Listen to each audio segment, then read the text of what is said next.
Hello and welcome to Follow Everton. I'm Ryan, your host, and I'm here with Basil. We've just been to Goodison Park, hence the delayed reaction. Basil, did you enjoy the game? Enjoyed the game. That's a strong message. I enjoyed getting the win with a lot of key players out, and the crowd was supportive. The atmosphere was good. We got the goals and we got the 3 points. You can't really complain today. It wasn't a vintage Everton performance, and you almost struggle to think where the goal was coming from. And then Alan goes into the box and he's taken down, and he knows he's been caught. The referee was having none of it only until VAR had re-looked at it and said he'd clearly been hacked. And the penalty came in, and yeah, it was nice to see Everton winning another penalty. That's the third this season in the league. Yeah, it's unlike us, isn't it? We don't seem to get a lot of luck, especially at home with the refereeing decisions. Every time I go to a game, I seem to come away thinking that ref was rubbish. And he turned away the penalty appeals for Alan. He got into the box. I was sat behind the goal and I saw him sort of tripped. And I thought that's a penalty. Luckily that we've got VAR on this occasion, and we got the penalty. And he tried to put off Townsend, Tim Krul. He did everything he could to delay the penalty, and he just smashed it in. He took the ball, didn't he, to one side, and then he came over and moved the ball on the spot.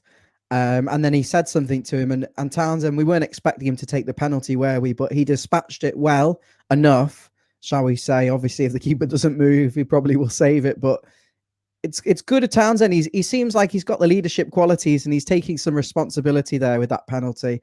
And he did what he needed to do, which was put it in the back of the net. Yeah, it's excellent, isn't it? I mean, he grabbed the ball before the penalty was even awarded, so he was preparing mentally for it. And he got it. He picked it up and he held it tight like he knew we were going to get the penalty. So and he executed it well. We haven't got another penalty taker on the pitch, have we? DCL and Richarlison being injured, so I'm quite happy for him to step up and take responsibility as a senior player. The irony of both of them being off the pitch, and it's good that Townsend took that responsibility, but his corners were diabolical. Steve's comment here: good win. We've set a false position in the league. We've not been properly tested yet. I know. Okay, let's try and just stay slightly positive. We are aware we're going to Old Trafford next week, and the team that it looks like we're going to be putting out cobbled together. I'm not anticipating an awful lot from, but just stick with this game because we're not going to be with you for that long on this video. Everton, they weren't at the races really overall. It was a bit of a struggle, and Godfrey at right back, Iwobi, and I think Rondon, the three of them in that first half, they really struggled, and we were trying to carry them as best as possible, but we're struggling to create clear-cut opportunities. Would you say that was a fair reflection of that first half? Yeah, pretty much. I mean, I thought we started 15 minutes, first 15 minutes with a bit of zip, a bit of tempo. We passed the ball around, which you want from us, a bit of intensity to kind of get a goal, but we just lacked any sort of cutting edge. And Rondon just is very slow to get over to anything that comes into the box. I mean, can think of a good cross from Damari Gray where he skinned the defender and putting a whip ball with his right foot, and no one was going for it. And you're thinking, where's the goal going to come from? And ultimately, we got a bit of a helping hand to start off with the penalty. Yeah, I did think we would struggle to create chances. And for me, I don't think Iwobi had the best game. And Gray, I think, was quiet. Townsend looked shattered. I think the change of formation, we'll talk about that more in a moment, but allowed Decore to get forward. There was a lack of balance today, and for me, I said to you during the match that I thought Rondon, he's reactive, and he's a step behind everything the Norwich defenders were doing, and the same when we played QPR and also away at Villa. He's clearly not fit, and for me, I would prefer to have seen someone like Lewis Dobbin or LS Sims given a chance. They can't be any worse than what we've seen of Rondon. In that second half, we thought we were going to see an improved Everton, and I think maybe for 5 or 10 minutes there was a bit of ambition there, and then it slowly drifted, didn't it? And it was poor. We didn't look like scoring, and we felt it was only going to be 1-0 or 1-1 at that point. We ended the first half pretty poorly. Once we got the goal, we took our foot off the gas, just dropped back, looked passive in defending, and was thinking at half time, well, surely they're going to get a talk to about it and they'll come out rearing like they kind of did at the start of the game. But they didn't. They continued their passive defending.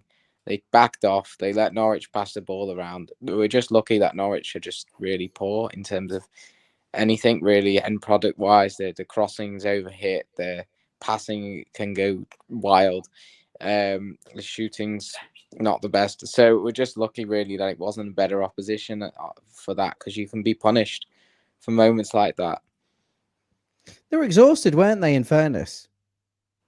The Everton The players, Everton they should be able to play 2 games, but they can't. Imagine if they were in Europe. Excuse me. A Talking about the sluggish Everton performance between around minute 35 and minute 65, and it just came out of nowhere, didn't it? The Decore goal, Yeah, but it was we were vital. waiting for something to happen really, and he took Townsend off, who looked knackered, exhausted, possibly a little bit injured, and brought on Gordon. And we were all surprised at that, because I think Rondon didn't touch the ball for 10 minutes, and he wasn't winning anything against any of the defenders. And Iwobi's final third decision making was really poor. So I wouldn't have brought Townsend off, but it looked like he had a bit of a knock maybe, and protecting him for next weekend. Well, maybe it's going to be a case of just trying to isolate Maguire and Varane. It's going to be really difficult on a 1v1 and try and nick something on the break. But we protected him, hopefully. That was all it was. And on come Gordon. And a minute later, it wasn't down to Gordon necessarily, but it opened up for Decore, and he was never going to miss from there, was he? He looks full of confidence. Found the space really well. He just kind of drifted over into the channel where they'd vacated a bit of space, and he gets the opportunity, and he's calm and he buries it, puts it in the corner. And that was game, set, and match, wasn't it, at 2-0? It is at that point with the opposition level that you're playing against today. Once you got that second goal, it was game over. They were poor, Norwich, and I don't think they tested us. And they tried their best, but you can see they're lacking. They're not Premier League quality. They need work. They need signings, and they were missing a couple of players today. Todd Cantwell in midfield, and I think that showed for them. They didn't offer an awful lot, and then again, I don't think we did offer. We didn't really offer much, and the chances we did make, we wasted. There was a few chances. There wasn't many. We were lucky, I think, to get that penalty and then to get that Decore nice finish. And there's just a comment coming in from Jeff before we wrap up. We've got Condom as cover only. Well, unfortunately, Condom isn't cover. He's a leading player, and I think we're going to really suffer when we have to play him, because he's not fit and he's slow and he's not for me. And I think he's been hung out to dry. He just doesn't do the job, does he? Really, at the moment, he's just not doing the job. He's not ready. Can't really think of an awful lot else to say about that game. It wasn't really a vintage match.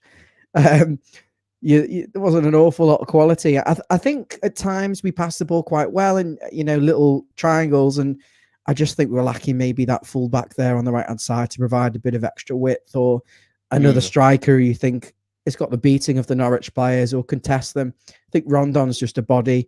But yeah, it's a good result in the end. I think it was just about getting 3 points, cobbling it together, and it's taken us joint with United and Chelsea and City, which is positive. Of course, we've played no one of note, but you've got to beat what's in front of you. I think moving forward, it's a case of just trying to consolidate that, get a couple of points against the teams you were going to be at the top of the league if we can, and just try and win our home games.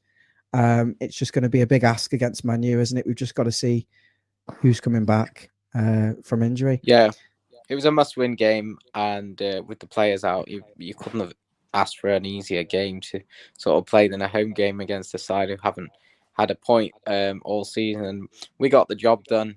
Next week will be give us a bit more of a realistic position on again. where we are. And just before I let you go, your man of the match?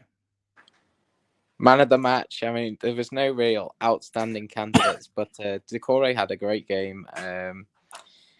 And Mina was solid. He installed Yeah, confidence from the back, and he read the danger well. So it's I'm going to probably give going to it go to to Mina. Decore for his Oh, goal. so But David's giving his man of the match to Decore, and I'm going to give it to Yerry Mina. So thanks for watching. Leave us a thumbs up and subscribe if you haven't done so already. Take care. We'll see you hopefully before Man U, if not sooner. Thank you.